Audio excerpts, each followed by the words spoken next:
되시기를 주님의 이름으로 축원합니다. 서로 인사하겠습니다. 사랑하고 축복합니다. 참된 경건에 이르기 위하여 라는 제목으로 함께 말씀을 받겠습니다. 야고보서의 특징 중에 하나가 어떤 논리적인 전개로 그 말씀이 되어 있는 것이 아니라 잠언, 그래서 단편적인 교훈들, 짧은 교훈들로 이 야고보서가 구성되어 있습니다. 그럼에도 불구하고 야고보서는 전체는 하나의 주제를, 통일된 주제를 다루고 있는데, 그 통일된 하나의 주제가 무엇이냐면 우리의 믿음은 반드시 행함으로 드러나야 한다 하는 그런 주제를 가지고 야고보서를 기록하고 있습니다. 그래서 앞선 두 주간의 1절에서 18절 말씀을 통해서 야고보 사도는 우리에게 믿음이 있다면 그 믿음은 여러 가지 시험 중에서도 참고 인내하는 그 인내라는 행위로 드러나야 된다, 이렇게 말씀을 했습니다. 그리고 오늘 본문에서는 참된 믿음은 참된 경건의 모양으로, 모습으로 나타나야 한다, 이렇게 가르치고 있습니다. 그러면 성경이 말하는 경건은 무엇일까요? 우리가 세상에서 흔히 경건이라 할 때는 종교적인 의식이나 외적인 모습을 경건이라 이렇게 생각할 수 있는데, 근데 성경에서 말하는 경건은 보다 실제적이고 아주 구체적인, 그래서 야고보서를 통해서 우리는 매우 추상적이 아닌 아주 구체적인 그런 경건의 모습을 우리에게 야고보 사도가 말해주는 것을 발견하게 됩니다. 그래서 경건은 하나님을 향해서 가지고 있는 우리의 어떤 그 마음, 경외심을 우리의 삶으로 드러내는 것, 우리의 삶으로 자연스럽게 표출되는 것, 그래서 우리의 신앙이 우리의 행동으로 나타나는 것, 이것을 야고보 사도는 경건이라, 이렇게 성경이 경건이라 말하고 있는 것입니다. 그래서 우리가 오늘 생각해 볼 주제는 이 참된 경건의 모습, 야고보가 말해주는 세 가지 참된 경건의 모습이 구체적으로 어떤 것인지 세 가지와, 그리고 그 참된 경건을 이루기 위해서 우리가 어떻게 하나님의 말씀을 받아야 하는지, 또 그 말씀을 우리 안에 새겨야 하는지를 말씀을 통해서 살펴보고자 합니다. 첫 번째로 참된 경건은 무엇인가입니다. 그것은 오늘 야고보 사도는 이 말의 경건, 언어의 경건이다, 이렇게 말씀을 하고 있습니다. 26절을 우리 함께 읽어보겠습니다. 시작. 누구든지 스스로 경건하다 생각하며 자기 혀를 제갈 물리지 아니하고 자기 마음을 속이면 이 사람의 경건은 헛것이라. 아멘. 누구든지 자기가 경건하다 생각하면서 자기 혀를 제갈 물리지 않으면, 말을 제어하지 않으면 그 사람의 경건은 헛것이다, 이렇게 야고보 사도가 말씀을 하고 있습니다. 그러니까 말이 바뀌지 않으면 그 사람은 바뀌지 않은 겁니다. 말이 변화되어야 그 사람이 진정으로 변화된 것입니다. 말이 변하지 않고 말을 제어하지 못하면 그 사람의 경건은 헛것이고 자기를 속이는 것이다 라는 것입니다.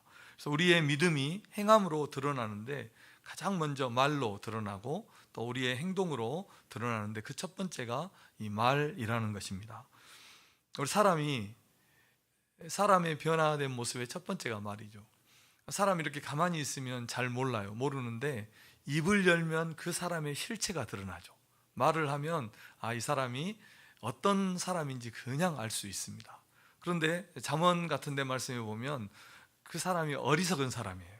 어리석은 사람인데 말을 하지 않고 가만히 있으면 지혜로운 자로 여긴다, 이렇게 말을 했습니다. 그러니까 이 말이라는 것이 우리 자신을 가장 처음으로 드러내 보여주는 것임을 우리가 알 수 있습니다. 제가 이제 군대를 제대하고요, 그 해에 바로 신학교를 들어갔거든요. 그런데 이제 군대에서는 말을 하면 요즘은 어떤지 모르겠지만 그 시대에는 욕으로 시작해서 욕으로 끝나는 게, 욕이 아니면 말이 안 되는 게 이렇게 군대였던 것 같아요, 제가 생각해 보니까. 그런데 신학교를 딱 들어가니까, 신학교에 들어가니까 언어가 너무 다른 거예요. 사용하는 언어가. 그래서 신학교에 들어가니까 막 형제님, 자매님, 그리고 전도사님 막 들어가자마자 이렇게 부르고, 가운데 세워놓고 막 당신은 사랑받기, 지금도 부끄러운데 뭐 이렇게 하니까 너무 언어가 달라서 한 2, 3년 정도 어떤 말을 해야 되는지 이렇게 말을 잃어버렸던 기억이 있습니다. 그러니까 참 이 말이 변하는 것이 참된 경건의 어떤 첫 걸음과 같은 겁니다. 그래서 참된 경건은 첫째 말에 있어서 우리가 말을 어떻게 해야 할 것인가 참 중요하죠. 야고보 사도는 말을 어떻게 해야 될까 하면서 이렇게 말합니다. 말을 천천히 하라고 그럽니다. 오늘 19절에 보니까 내 사랑하는 형제들아 너희가 알지니 사람마다 듣기는 속히 하고 말하기는 더디하며 성내기도 더디하라 이렇게 말씀을 했습니다. 그래서 말을 우리가 절제하고 말을 제어하는 첫 번째 방법이 무엇이냐면 말을 천천히 하라는 겁니다. 더디하라는 것입니다. 먼저 다른 사람의 말을 들어보고 그리고 생각하고 나서 말해도 늦지 않다는 거죠. 그런데 우리는 뭐가 급한지 다른 사람이 말하기 전에 내가 먼저 말해버려요. 그냥 말하기 전에 다 알아버려요. 알고 다 말하고 판단하고 해답까지 다 줘버려요. 말도 하지 않았는데. 그리고 다른 사람이 말하는 것을 끊고 내 말하기가 바쁩니다. 그래서 말이 많으면 실수가 많고 말이 많으면 죄를 많이 짓습니다. 그래서 말을 어떻게 해야 됩니까? 천천히 해야 됩니다. 그리고 야고보 사도가 주는 그 19절에서 주는 말에 대한 팁 하나가 있어요. 정말 좋은 팁이 있는데 그것은 화내면서 말하지 않기. 화났을 때는 말하지 않는 게 좋다. 그래서 하나님의 뜻, 하나님의 의를 이루지 못한다는 것입니다. 그리고 우리는 말을 제어하라 이렇게 말씀을 하고 있습니다. 오늘 26절에 보면 혀를 제어하지 아니하면 재갈 물리지 아니하고 이런 말씀이 나오거든요. 이 재갈 물린다는 것은 말의 입에 재갈을 물려서 말을 제어하는 것처럼 우리의 말을 제어해야 된다는 겁니다. 제동하고 또 가게 하고 이렇게 제어하라는 것입니다. 야고보서 3장에 보면 말에 대해서 좀 더 자세하게 다루는 그런 본문이 다시 한번 등장하겠지만 이 말을 통제하지 않으면 끊임없는 죄를 짓고 죽이는 독이 가득하고 끊임없이 죄를 짓는 것이 우리 말이다 하는 것입니다. 그래서 시편 기자는 그 유명한 말씀을 하죠. 자기의 입에 파수꾼을 세워주셔서 내 혀를 절제하게 하십시오. 제어하게 해주십시오. 이렇게 하나님 앞에 기도하는 시편 기자의 기도가 있습니다. 그래서 1차적으로 우리가 이 말을 어떻게 제어해야 되냐면 말은 우리의 마음에서 제어해야 되는 겁니다. 그러니까 쉽게 말하면 생각하고 말해야 된다는 겁니다. 그런데 우리는 생각하지 않고 말을 해요. 잘 생각해 보세요. 아무 생각 없이 말을 하고 그리고 말하고 나서 생각해요.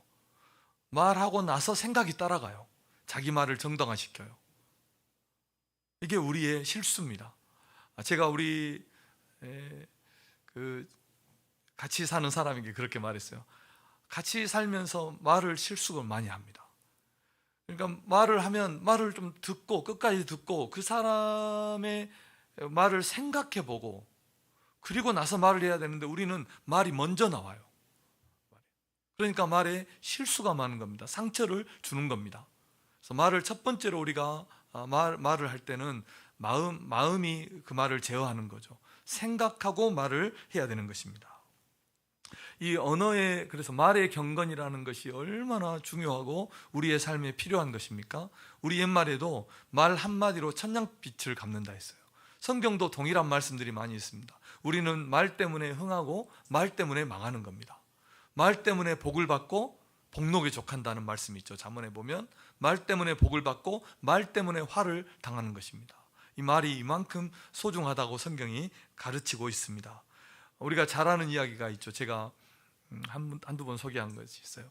그 중년에 이른 박상길이라는 사람이 있었는데 고기를 파는 박상길이 있었는데 두 양반이 고기를 사간 거예요.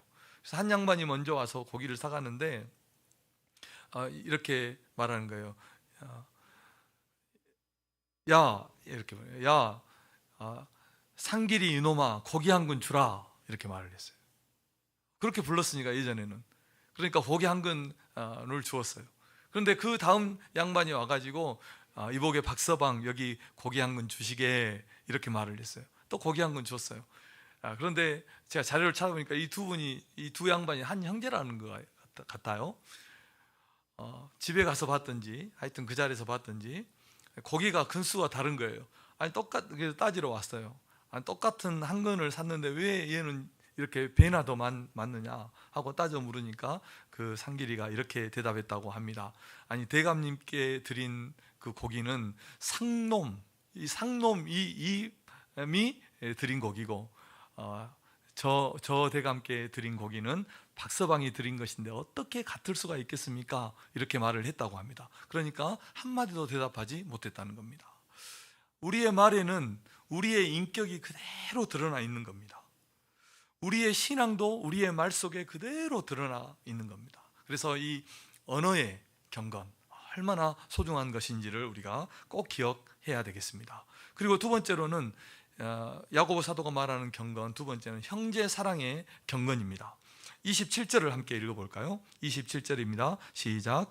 하나님 아버지 앞에서 정결하고 더러움이 없는 경건은 곧 고아와 과부를 그 환난 중에 돌보고 또 자기를 지켜 세 속에 물들지 아니하는 그것이니라. 아멘. 정결하고 더러움이 없는 경건은 고아와 과부를 그 환난 중에 돌보는 것이고 자기를 지켜 세 속에 물들지 않는 것이다. 이렇게 말씀을 하고 있습니다. 우리는 여기서 경건이라는 것이 나에게만 국한된 것이 아니라는 것을 발견해야 됩니다. 나 한 사람에게만 속한 것이 아니라 참된 경건은 형제 사랑으로 드러나야 한다는 것입니다. 연약한 형제를 돌아보고 연약한 이웃을 돌보는 것, 이것이 참된 경건에 속한 것이다 하는 것입니다. 그러니까 성경의 사마리아인의 비유에서, 선한 사마리아인의 비유에서 강도 만나서 죽게 된 이웃을 저 멀리 돌아간 레위인과 제사장의 경건은 거짓이라는 것을 우리가 알 수 있는 것입니다. 저는 이 말씀을 준비하면서 내가 하나님을 향해서 가지고 있는 그 신앙, 내가 하나님을 향해서 가지고 있다고 생각하는 그 경건이 얼마나 반쪽짜리인가, 아니 어쩌면 거짓된 것이 얼마나 많은가를 이 말씀을 통해서 생각해 보았습니다. 내가 하나님 앞에 경건한 모습을 가지고 있다고 생각했는데 참 거짓이었구나 하는 깨달음을 제가 얻었습니다. 자, 우리가 이 부분에서 얼마나 연약합니까? 우리 성도님들은 그래서 서로 돌아보고 돌보아주는 이 참된 경건을 실천하고 훈련하는 우리 성도님들 되시기를 바랍니다. 야고보서의 주제가 아닙니까? 형제를 사랑함으로 드러나지 않는, 형제의 사랑으로 드러나지 않는 경건, 형제를 사랑함으로 드러나지 않는 그 신앙은 다 거짓이라는 겁니다. 죽은 신앙이라는 것입니다. 그리고 마지막 세 번째로는 새 속에 물들지 않는 것입니다. 우리가 왜 참된 경건에 실패할까요? 그것은 오늘 본문에서 찾아볼 수 있는 이유가 있다면 새 속을 사랑하는 겁니다. 새 속에 물들어 있기 때문에 참된 경건을 우리가 실천하지 못하는 것입니다. 27절에서 이 세속이라는 단어는 헬라어로 코스무라는 단어입니다. 코스모스가 헬라어로 세상이라는 단어인데, 이 코스무라는 단어는 이 거듭나지 않은, 하나님을 거스르고 죄악된 본성 그대로 살아가는 우리의 그 정욕의 모습, 세상을 사랑하고 세상의 가치관대로, 그리고 죄악된 세상을 따라서 살아가는 것을 말할 때 이 코스무, 세속이라는 단어를 사용하는 것입니다. 그러니까 우리가 세속에 물들어 있으면 다른 사람을 돌아볼 이런 사랑의 마음을 갖지 못하는 겁니다. 세속에 물들어 있잖아요. 하나님의 일에 우리의 마음을 들이지 못하는 겁니다. 하나님을 사랑하지 못하는 겁니다. 형제를 사랑하지 못하는 겁니다. 왜 그렇습니까? 그 근본적인 뿌리가 세속에 있는 겁니다. 나를 너무 사랑해요. 세상을 사랑해요. 그러니까 하나님을 사랑하지 못하고 형제를 사랑하는 모습으로 경건의 모습이 나타나지 않는다 하는 것입니다. 그래서 경건이라는 것은 세상을 사랑하는 것, 자기의 정욕으로부터 자신을 지키고 하나님을 사랑하고 하나님이 사랑하라고 말씀하신 형제를, 이웃을 사랑하고 그리고 주의 일에 힘쓰는 것, 이것을 우리는 참된 경건이라고 말할 수 있습니다. 얼마나 복합적인 내용이 경건 안에 들어있는 것입니다. 그래서 우리 성도님들이 이 진정한 경건으로 말과 형제 사랑을 실천하고 세속에 물들지 않는 거룩함으로 우리의 신앙의 참된 경건을, 참된 신앙을 드러내는 우리 성도님들 되시기를 바랍니다. 어거스틴은 이렇게 말했어요. 하나님을 전심으로 사랑하십시오. 그리고 그 다음은 당신 마음대로 살아가십시오. 이렇게 말했어요. 하나님을 전심으로 사랑하십시오. 그리고 그 다음은 당신 마음대로 살아가십시오. 무슨 뜻일까요? 하나님을 우리가 전심으로 사랑한다면 당연히 형제를 사랑하는 거예요. 당연히. 하나님을 전심으로 사랑한다면 마음대로 살아도 경건하게 말하고 경건한 삶이 드러난다는 것입니다. 우리 성도님들에게 이런 참된 경건의 모습이 우리 성도님들의 삶에 있으시기를 주님의 이름으로 축원합니다. 그러면 두 번째로 이런 참된 경건에 이르기 위해서는 우리가 어떻게 해야 될까요? 다 하나입니다. 참된 경건이 우리의 삶에서 나타나기 위해서는 우리의 마음 속에 참된 신앙이 있어야 되겠죠. 참된 경건이 우리 마음에 있을 때 이 우리 마음 속에 있는 것이 우리 밖으로 모습으로 나오는 겁니다. 말로 나오고 행동으로 나온다는 것입니다. 그래서 우리가 이 하나님의 말씀을 우리의 마음 안에 이렇게 채우는, 이 참된 경건으로 채우는 것이 얼마나 소중한 것인지를 우리가 꼭 깨달아야 되겠습니다. 첫째로는 이 말씀을 받는 문제입니다. 21절 말씀을 한번 읽어보겠습니다. 21절입니다. 시작. 그러므로 모든 더러운 것과 넘치는 악을 내버리고 너희 영혼을 능히 구원할 바 마음에 심어진 말씀을 온유함으로 받으라. 아멘. 야고보 사도는 말씀을 받는데 온유함으로 말씀을 받으라 이렇게 말씀하고 있습니다. 이 온유하다는 것은 성경에서 참 좋은 단어인 것 같아요. 온유라는 단어는 부드럽고 따뜻한 마음을 가리킵니다. 가장 기본적으로 부드럽고 따뜻한 마음. 히브리어로 보면 아나와라는 단어인데 자기를 낮춘다, 괴롭힘을 당한다, 겸손한 마음으로 타인을 대할 때 너그럽고 인내하는 마음, 이 마음을 온유다 이렇게 말을 합니다. 그래서 주님의 마음, 가장 주님의 마음을 닮은 마음이 무엇이냐면 이 온유한 마음입니다. 관대하는 마음입니다. 21절을 다시 한번 보시면서 야고보 사도가 이 말씀을 우리가 어떻게 받을 것인가를 말씀해 주는데, 첫째는요, 이 말씀을 어떻게 받으라면 부드러운 마음으로 받으라는 겁니다. 온유하고 겸손한 마음, 부드러운 마음으로 받으라. 나쁜 마음, 악한 마음을 내버리고 부드러운 마음으로 말씀을 받으라는 것입니다. 우리 성도님들이 말씀을 부드러운 마음으로 받으시는 성도님들 되시기를 바랍니다. 표정도요, 부드럽게 딱딱한 마음에 말씀이 들어가지 않아요. 그래서 부드러운 마음으로 말씀을 받고, 그 21절을 다시 한번 보십시오. 그 말씀을 마음에 심으라 이렇게 말씀합니다. 그 말씀을 보십시오. 마음에 심어진 말씀을 온유함으로 받으라. 다시 한번 거슬러 올라가 보면 말씀을 부드러운 마음으로 받고 그 말씀을 마음에 새기라는 겁니다. 말씀을 심어야 그 말씀이 싹이 나고 열매가 맺히지 않겠습니까? 그래서 말씀을 마음에 딱 새겨서 심어 넣으라는 겁니다. 그래서 좋은 땅에 말씀을 심어서 그 말씀이 싹이 나고 열매가 맺도록 하라는 것입니다. 그리고 말씀을 어떻게 받으라고 말씀하였냐면 이 말씀을 생명처럼, 구원의 말씀으로, 나를 살리는 말씀으로 말씀을 받으라 이렇게 말씀합니다. 21절 제가 중간부터 다시 한번 읽어보겠습니다. 너희 영혼을 능히 구원할 바 마음에 심어진 말씀을 온유함으로 받으라.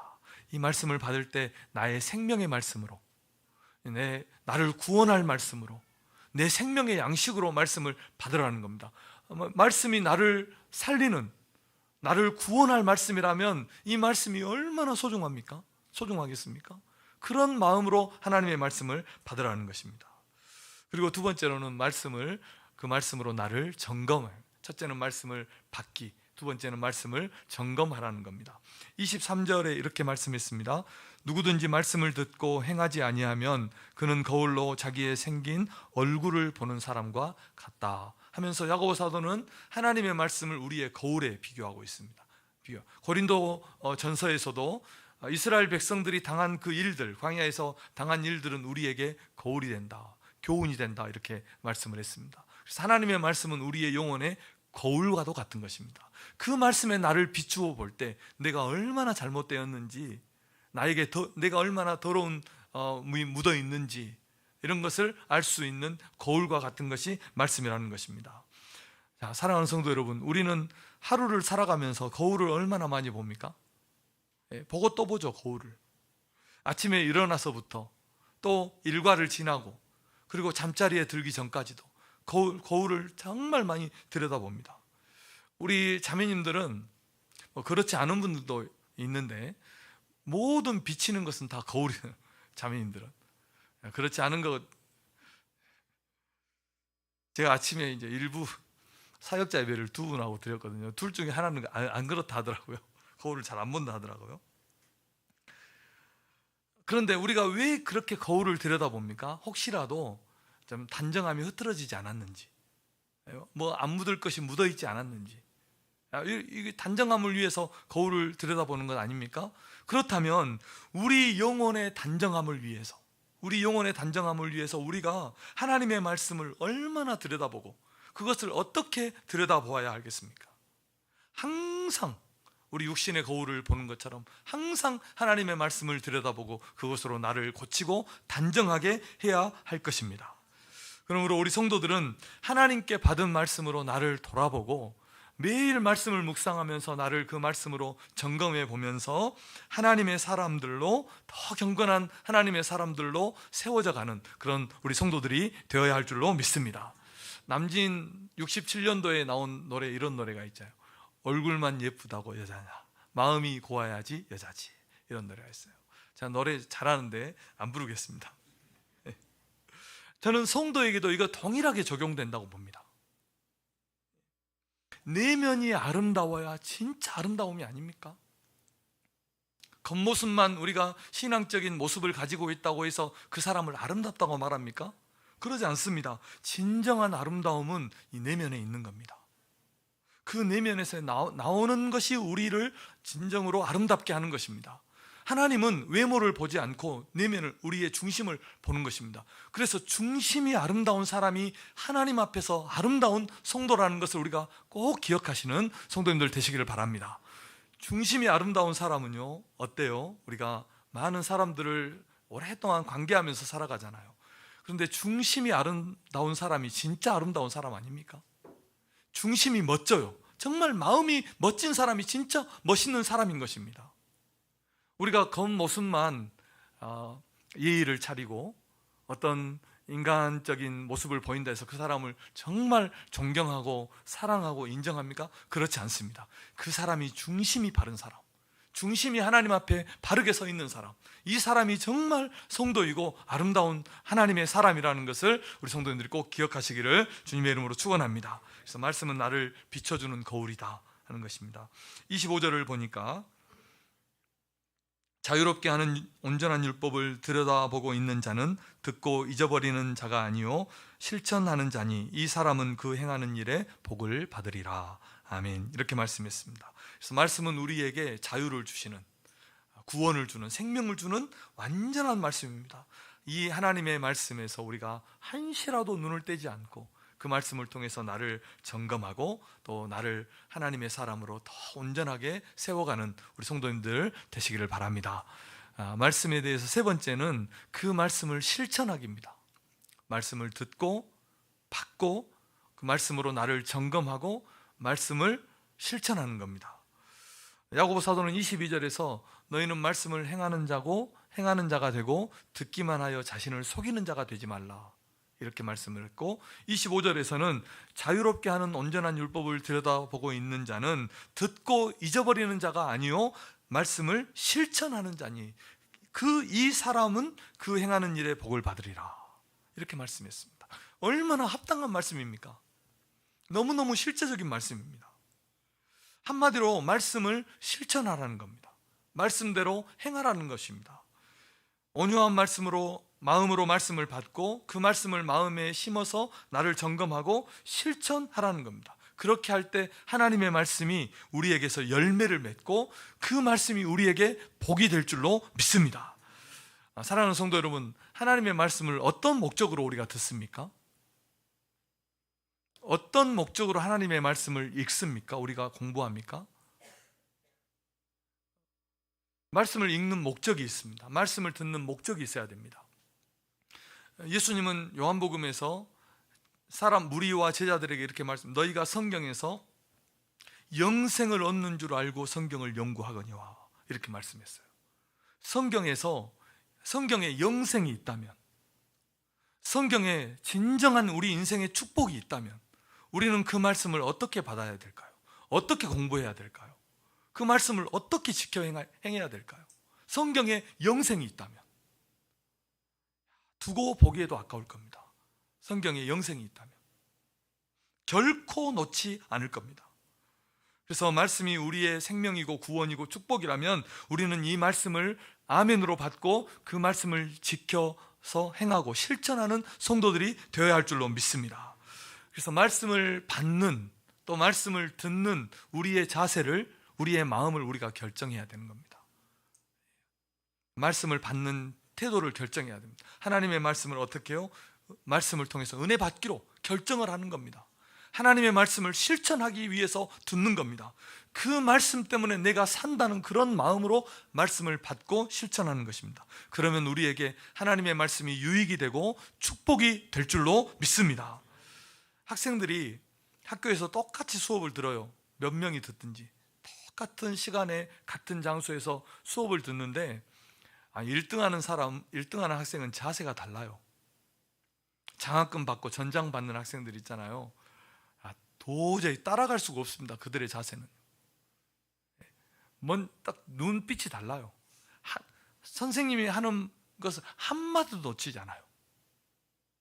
그래가지고 타이핑하고 전부 기록하고, 그것을 또 어떤 학생들은 대학교 가보세요. 다 녹음해요. 그래서 집에 가서 다시 들어요. 내가 놓친 것은 없는지 물어봐요. 모르는 것은 친구에게도 물어보고 선생님에게도 물어보고. 고등학교 때 저도 기억이 이런 친구들 가르쳐 본 기억이 있어요. 아이가 물어보는데 선생님이 대답을 못해요. 아이가 공부를 더 잘해요, 선생님보다. 그런 학생들이 있어요. 영재죠, 영재. 그런데 그러니까 1등을 찬양하는 게 아니라 1등하는 학생은 그렇게 자세가 다르더라고요. 말씀을 받는 자세, 또 그것을 공부하는 자세, 그것을 또 복습하고 예습하고 행하는 자세가 전혀 다르다는 것입니다. 오늘 22절은 이렇게 말씀했습니다. 말씀을 듣기만 하는 것은 자기를 속이는 것이다. 말씀을 듣기만 하는 것은 아무런 유익이 없는 겁니다. 듣기만 해도 복이 되겠죠. 그런데 우리가 경건의 삶을 위해서는 말씀을 듣기만 하는 것은 유익이 없습니다. 23절은 이렇게 말씀합니다. 듣고도 행하지 않는 자는 잘못된 것이다. 목적이 다른 데 있는 것입니다. 그래서 신앙생활에 아무런 열매나 유익이 없게 되는 것입니다. 말씀을 듣고 행할 때 진정한 신앙생활이 시작되고, 또 말씀을 통해서 하나님의 능력과 은혜와 축복을 경험하게 되는 그런 역사가 있을 것입니다. 우리 성도님들이 하나님의 말씀을 듣고 그 말씀을 지켜 행하는 데까지 나아가는 우리 성도님들 되시기를 바랍니다. 자, 말씀의 결론입니다. 오늘 야고보 사도가 말씀하는 그 요지는 이렇습니다. 우리에게 참된 믿음이 있다면 그 참된 믿음은 반드시 참된 경건한 모습으로 나타나야 된다, 이렇게 말씀하고 있는 것입니다. 그래서 야고보서의 전체적인 주제가 또 하나의 오늘 본문에 담아내고 있는 것입니다. 그래서 우리가 단순하게 어떤 외적인 모습이나 또 종교적인 행위로 경건의 모양만 갖추는 성도가 아니라 우리 안에 참된 경건의 그 원동력이, 참된 믿음이, 참된 경건이 우리 안에 있어서 우리의 삶을 통해서 하나님이 정말 기뻐하시는 그런 신앙인의 참된 모습, 말, 행함이 우리 성도님들의 삶에서 나타나기를 주님의 이름으로 축원합니다. 그렇게 하기 위해서 우리가 세 가지를 말씀드렸죠. 하나님의 말씀을 온유한 마음으로 받고, 그리고 말씀으로 나를 점검하고, 삶 속에서 그 말씀을 실천하는 것입니다. 그래서 우리 마음에 하나님의 사랑과 하나님의 진리와 하나님의 은혜로 우리의 마음을 가득가득 채울 때, 어거스틴이 말한 것대로 우리가 하나님을 전심으로 사랑하게 되면 그 다음에는 마음대로 행하여도 우리의 말과 행동을 통해서 참된 경건의 신앙인의 모습이 나타나게 된다는 것입니다. 이런 모습이 우리 성도님들의 삶에서 나타나기를 바랍니다. 그리고 참된 경건의 모습 세 가지는 우리가 계속해서 훈련하고 연습해야 되는 것들이죠. 언어의 경건, 우리의 마음을 하나님의 말씀으로, 은혜로, 진리로 잘 채워서 이 말이 경건한 말이 나오도록 늘 훈련해야 되고, 그 다음에 형제 사랑의 경건, 형제를 사랑하는, 이웃을 사랑하는 이 경건의 모습, 세상의 것으로부터 나를, 또 육신의 정욕으로부터 나를 지키는 이 세속으로부터 물들지 않는 이 거룩함의 경건, 그러니까 우리가 이것은 부단히 훈련하고 또 우리 자신을 세워가야 되는 그런 경건의 모습인 것입니다. 우리가 경건이라는 것을 참 개인적인 것으로 많이 오해하고 있지 않았습니까? 하나님과 우리와의 어떤 개인적인 것으로 많이 오해하고 있었는데, 그런데 참된 경건은 이 하나님과의 우리와의 관계가 사람과의 관계, 형제와의 관계로 나타난다는 것입니다. 하나님을 사랑하는 그 사랑이, 하나님을 믿고 사랑하는 그 사랑이 형제를 사랑하는 사랑으로 나타나는 것, 이게 참된 경건입니다. 하나님 앞에서 겸손하고 온유한 그 자세가 형제와 사람에게 나타나는 것, 이것이 참된 경건이라는 것입니다. 그래서 우리 사랑하는 성도님들이 자, 한번 잘 생각해 보세요. 나는 어떻게 나의 입으로 말하고 어떻게 형제와 성도와 이웃을 사랑하는지 우리 자신을 잘 돌아보아서 그 모습이, 내가 말하고 또 내가 형제를 사랑하는 그 모습이 나의 진정한 경건의 현주소이고 나의 신앙의, 나의 믿음의 현 모습이라는 것을 우리가 꼭 기억하시고, 말 한마디, 행동 하나에서도 그리스도의 향기가 나는, 하나님의 냄새가 나는, 하나님의 영광이 드러나는 그런 진정한 참된 경건의 삶을 살아가시는 우리 성도님들 되시기를 주님의 이름으로 축복합니다. 기도하겠습니다.